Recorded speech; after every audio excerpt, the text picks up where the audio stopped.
Hello students, आज हम no sooner का यूज़ करना सीखेंगे एज सून एज की जगह। मेरे पिछले वीडियो में मैंने आपको बताया था नो सूनर की जगह पर एज सून एज का यूज़ कैसे करते हैं, और इस वीडियो में मैं आपको बता रही हूँ कि नो सूनर का यूज़ कैसे करेंगे एज सून एज की जगह पर। जैसे कि आपको पता है कि ये एक सेंटेंस ज़रूर आता है। स्टूडेंट्स ध्यान से सुनिए आप इसको। As soon as the boy saw the principal they became silent. As soon as की जगह पर हमें नो सूनर का यूज़ करना है इस तरह से। एज सून एज की जगह पर मैंने नो सूनर लिख दिया।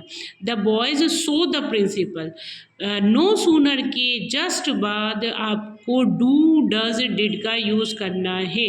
तो नो सूनर यहाँ मैंने डिड इसलिए लगाया है क्योंकि हमारे सेंटेंस में वर्ब की सेकेंड फॉर्म है। अगर वर्ब की सेकेंड फॉर्म है तो नो सूनर के जस्ट बाद डिड आएगा। अगर वर्ब की फर्स्ट फॉर्म है तो नो सूनर के बाद डू आएगा।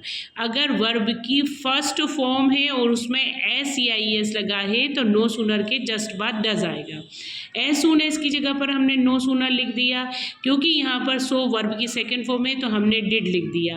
अब डिड के बाद आपको जो सब्जेक्ट है, no sooner did the boys, यहाँ आपका सब्जेक्ट द बॉयज़ है, द बॉयज़ लिख दिया।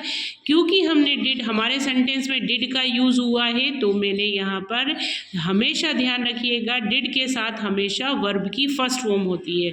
डिड और सेकेंड फॉर्म एक साथ कभी भी नहीं होते हैं। अगर डिड है तो वहाँ पर वर्ब की फर्स्ट फॉर्म होगी, इसीलिए मैंने यहाँ सो की फर्स्ट फॉर्म है see. No sooner did the boy see the principal, comma है यहाँ पर एज सून एज में, तो आप कोमा की जगह पर आपको देन लिखना है। No sooner did the boy see the principal then they became silent.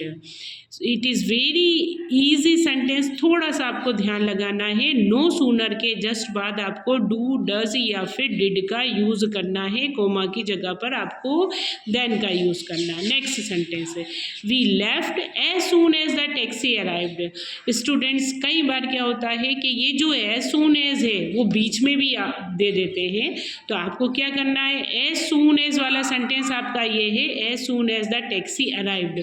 तो इस पूरे सेंटेंस को हम आगे ले लेंगे। एज सून एज की जगह पर हमने नो सूनर लिख दिया क्योंकि अराइव्ड वर्ब की सेकेंड फॉर्म है, तो नो सूनर के जस्ट बाद हमने डिड लगा दिया।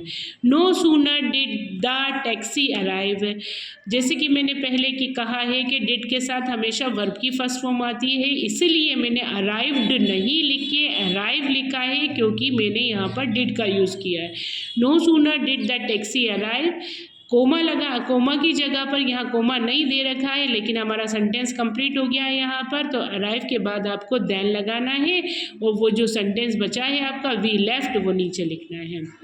Next, another type of question ऐसा भी आ सकता है आपका, he gets salary he starts spending it. आपको भी कहेंगे कि नो सूनर का यूज़ करो, तो स्टूडेंट्स यहाँ कोई एज सून एज नहीं है, तो हम क्या करेंगे, हम नो सूनर को पहले ही लिख देंगे। नो सूनर, जैसे कि मैंने आपको पहले बताया है, नो सूनर के जस्ट बाद डू डज और डिड का यूज़ होता है। तो क्योंकि डज मैंने इसलिए यूज़ किया है क्योंकि यहाँ मेरी मुख्य क्रिया में एस लगा हुआ है, इसलिए मैंने डज का यूज़ किया। अगर यहाँ गेट होता तो मैं डू का यूज़ करती, अगर यहाँ पर गोट होता तो मैं डिड का यूज़ करती।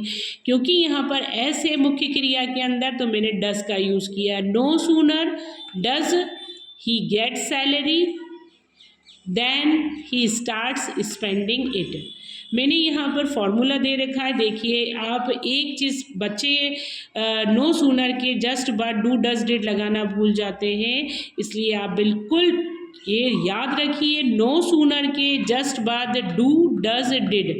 डू अगर वर्ब की फर्स्ट फॉर्म है तो डू आएगी, वर्ब की फर्स्ट फॉर्म के साथ में एस या ई एस लगा हुआ है तो डज आएगा, वर्ब की सेकंड फॉर्म दे रखी है तो डिड आएगा। तो नो सूनर के जस्ट बाद डू डज डिड, उसके बाद आपका सब्जेक्ट आ जाएगा, सब्जेक्ट के बाद मुख्य क्रिया आ जाएगी, फिर ऑब्जेक्ट आ जाएगा, ऑब्जेक्ट के जस्ट बाद देन, और फिर जैसा सेंटेंस है एज इट इज़ आपको लिखना है। मैंने ये भी यहाँ दे रखा है कि वर्ब की सेकंड फॉर्म होगी तो आपको स्टूडेंट्स डिड लगाना है, वर्ब की फर्स्ट फॉर्म होगी तो स्टूडेंट्स आपको डू और डज लगाना है। I hope you understood, students. Thank you.